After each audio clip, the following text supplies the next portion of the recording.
ሰላም ጤና ይስጥልን። በመላው ዓለም የምትገኙ ኢትዮጵያን የዕለቱን ትኩስና ሰበር መረጃዎች ይዘን ቀርበናል።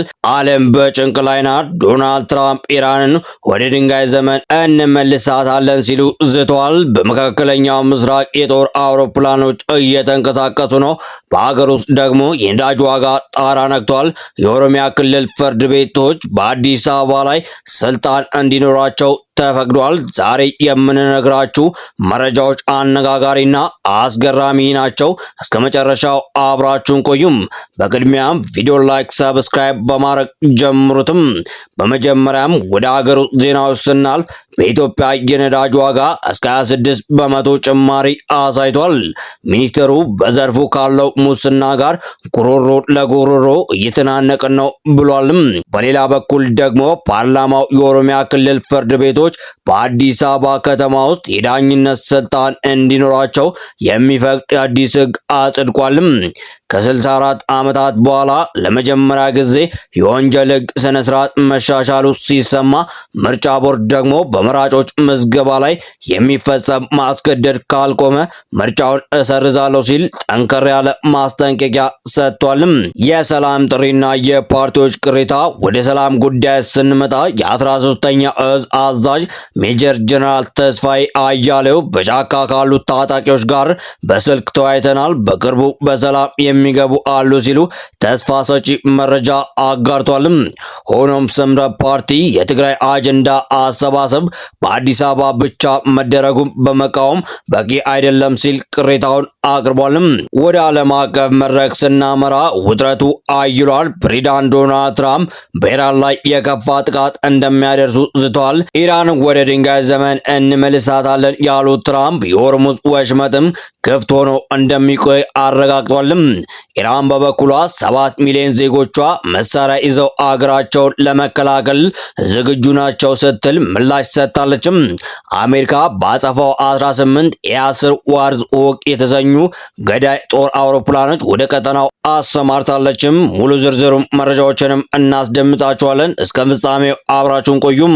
ወደ ዝርዝር መረጃዎች ስንገባ ኢትዮጵያ በአንድ ወር ጊዜ ውስጥ ለሁለተኛ ጊዜ የነዳጅ ዋጋ ጭማሪ ማድረጓን ተከትሎ ከየካቲት ወር 2018 ዓ.ም ጀምሮ ያለው ድምር የነዳጅ ዋጋ ጭማሪ እስከ 26 በመቶ ደርሷልም። ባለስልጣናት ለዚህ ምክንያቱ የዓለም አቀፍ የአቅርቦት መስተጓጎል እንደሆነ ቢገልጹም በዘርፉ የተንሰራፋውን ሙስናና የገበያ መዛባትም በግልጽ አምኗልም። የንግድና ቀጠናዊ ትስስር ሚኒስቴር ዶክተር ካሳሁን ጎፌ መጋቢት 23 ቀን 2018 ዓ.ም ለፓርላማው በሰጡት መግለጫ በነዳጅ ገበያ ውስጥ ስላለው ሙስናና የጥቂቶች የበላይነት ገለጻ አድርጓልም። በመንግስትና በዘርፉ ባሉ ጥቅሞች መካከል ያለው ፍጥጫም ይፋ አድርገዋል። ጥቅማችን ተነክቶብናል የሚሉ ኩባንያዎች ጋር ነው ጉሮሮ ለጉሮሮ የተናነቅ ነው፣ በቢሊዮን ብሮች የሚደረግ ሌብነት ጋር ነው። በዚህ ጉዳይ ላይ የቋሚ ኮሚቴውን ድጋፍ እንደምንፈልግ በግልጽ ማንሳት እፈልጋለሁ ሲሉ ለሕግ መውጫ ምክር ቤቱ አባላት ተናግሯልም።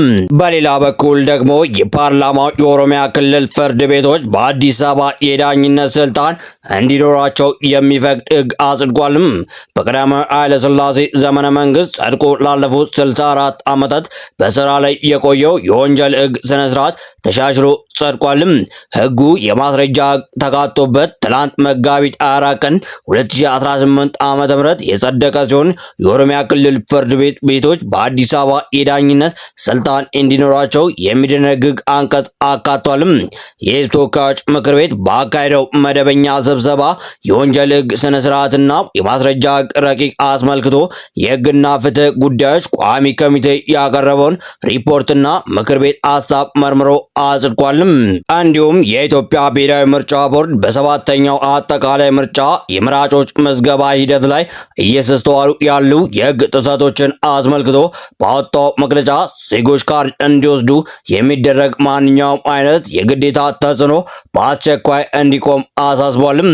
ቦርዱ እንደሚለው ቤት ለቤት በመዘዋወር ካርድ ውሰዱ በሚል ሕግን ከሚስተላለፍ ተግባር ጀምሮ መመዝገብን ከማህበራዊ አገልግሎቶች ማግኘትና ከደሞዝ መቁረጥ ጋር ለማያያዝ በዜጎች ላይ ያልተገባ ተጽዕኖ እየተፈጸመ መሆኑን የሚጠቁሙ ሪፖርቶች ደርሰውታል።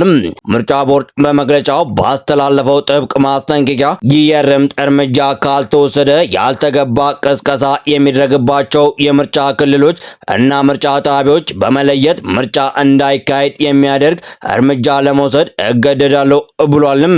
ወደ ሰላም ስናመራ የ13ኛ እዝ አዛዥ ሜጀር ጀነራል ተስፋዬ አያሌው በጫካ የሚገኙ ታጣቂዎች በሰላም እንዲገቡ ተደጋጋሚ የሰላም ጥሪ ሲቀርብ መቆየቱን ተናግረው በቅርቡ የሚገቡ አሉ በስልክ ተወያይተናል ብሏልም።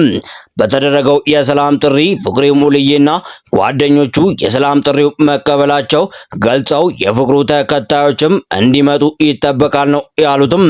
ፍቅሩና ጓደኞቹ እንኳን በደህና መጣችሁ በማለት ፍቅሩ በሀገር መከላከያ ውስጥም እንደነበረም አውስተዋልም። የአማራ ሕዝብ ከዚህ በኋላ የጦርነት ቀጠና መሆን የለበትም ያሉት አዛዡ ሰላምን እንፍጠር በሚል ምክክሮች ተስማምቶ ሰላምን ፈልጎ በመምጣቱ እንኳን ደህና መጣ ማለት እፈልጋለሁ ሲሉ መልእክታቸው ማስተላለፋቸው ተሰምቷልም። ከዚሁ ጋርም ተያይዞ ተቃዋሚው ስምረት ፓርቲ ሀገራዊ የምክክር ኮሚሽን የትግራይን አጀንዳ ማሰባሰብ ሂደት አዲስ አበባ ውስጥ ብቻ ማካሄዱ በቂ ሊሆን አይችልም ሲል ተችቷልም።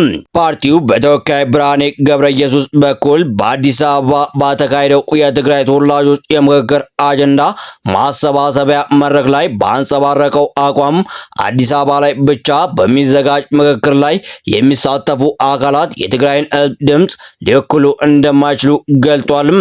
በትግራይ ውስጥ የምክክር ለማካሄድ የጸጥታ ሁኔታ አመቺ አይደለም በሚል ምክንያት በክልሉ ምክክር አለመካሄድ ትክክል እንዳልሆነ የገለጠው ፓርቲው ምክክሩ በትግራይ ከተሞች መካሄድ እንዳለበት አሳስቧልም። አረና ትግራይ በበኩሉ በትግራይ በአሁኑ ወቅት ያለው ድባብ የጦርነት ድባብ መሆኑን የገለጠ ሲሆን ተፈናቃዮችና የትግራይ ህገ መንግስታዊ ከመመለስ ውጪ ያሉ አጀንዳዎች የትግራይ ህዝብን ሰቃይ ከማራዘም ውጪ ፋይዳ አይኖራቸውም ሲል ተችቷልም።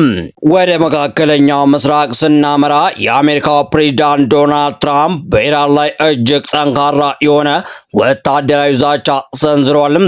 ትራምፕ በነጩ ቤተ መንግስት በሰጡት መግለጫ በሚቀጥሉት 2 ወይም 3 ሳምንታት ውስጥ አሜሪካ በኢራን ላይ ጥቃት እንደምትሰነዝር ገልጸዋልም። ኢራን በከባድ እርምጃ ወደ ድንጋይ ዘመን እንመልሳለን ሲሉ ዝቷልም። የአሜሪካ ዋነኛ ዓላማ ኢራን በአካባቢው ያላትን ተሰሚነትና ኃይል ማዳከም መሆኑን አረጋግጧልም።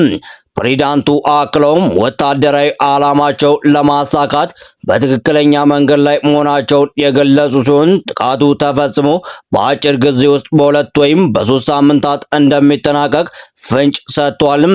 ፕሬዝዳንቱ በተደጋጋሚ ይህን ይበሉ እንጂ ኢራን ወደቀች ሲሏት አሁንም በከፍተኛ ደረጃ አቅሟን አጠናክራ ከእስከዛሬው የከፋ እርምጃዎችን እየወሰደችም ትገኛለችም። ኢራን፣ አሜሪካና እስራኤል ስለ ሰፊና ስልታዊ አቅማችን ምንም የሚያውቁት ነገር የለም ብላለችም። የኛ ወታደራዊ ምርቶች እናንተ ፈጽሞ ልደርሱባቸው በማትችሏቸው ቦታዎች ነው የሚከናወኑት ስትልም አክላለችም። ከዚሁ ጋር በተያያዘም አሜሪካ ታንክ አዳኝ የሚባሉትን የጦር አውሮፕላኖች ቁጥር በጥፍ አሳድጋለችም። በመካከለኛው ምስራቅ እየጨመረ የመጣው ወታደራዊ ውጥረት ተከትሎ አሜሪካ በየብስ ውጊያ ድጋፍ ሰጪነት የሚታወቁትን 18 ተጨማሪ ኤ10 ወርዝወግ የጦር አውሮፕላኖች ወደ ቀጠናው ማሰማራቷ ተሰምቷልም። ኒውዮርክ ታይምስ ፔንታጎን ባለስልጣናትን ጠቅሶ እንደዘገበው ይህ እርምጃ የአሜሪካን የጦር ዝግጁነት በከፍተኛ ደረጃ ከፍ ያደርጓልም።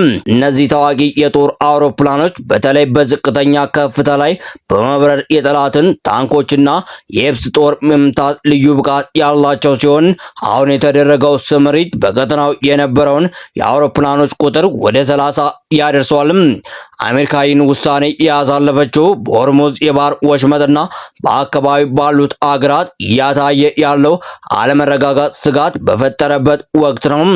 እንደ ዘገባው ከሆነ አውሮፕላኖቹ ከአሜሪካ ተነስተው በእንግሊዝ በኩል በማለፍ ወደ መካከለኛው ምስራቅ የገቡ ሲሆን ዋና ዓላማቸውም በአካባቢው ለሚገኙ የአሜሪካና የህብረተሰቡ ጦሮች ፈጣን አየር ድጋፍ መስጠት ነው። በስተመጨረሻም ፕሬዝዳንት ትራምፕ በኢራን ላይ የከፋ ጥቃት እንደሚሰነዝሩ ሲያስጠነቅቁ የሆርሙዝ ወሽመጥም በተፈጥሯዊ ሁኔታ ይከፈታል ብሏልም።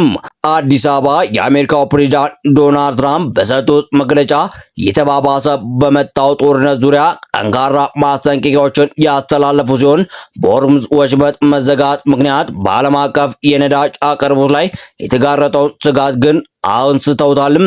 ፕሬዝዳንቱ ስለ ስትራቴጂካዊ ሆርሙዝ ወሽመጥ በሰጡት አስተያየት አሜሪካ ከማንኛውም መስተጓጎል ነፃ መሆኗን ገልጿል። ዩናይትድ ስቴትስ በሆርሙዝ ወሽመጥ በኩል የምታስገባው የነዳጅ ምርት የለም ማለት ይቻላል፣ ወደፊትም አታስገባም፣ አያስፈልግንም ያሉት ትራምፕ በመንገዱ ላይ ጥገኛ የሆኑት አገራት ግን ለመተላለፊያው ሊያደርጉና ሊንከባከቡበት ይገባል ብሏል። የተረጋገጡ መረጃዎች እንዲሳችሁ ሰብስክራይብ፣ ላይክ እንድታደርጉ በአክብሮት እንጠይቃለን። መልካም ጊዜ እንዲላችሁም እንመኛለን።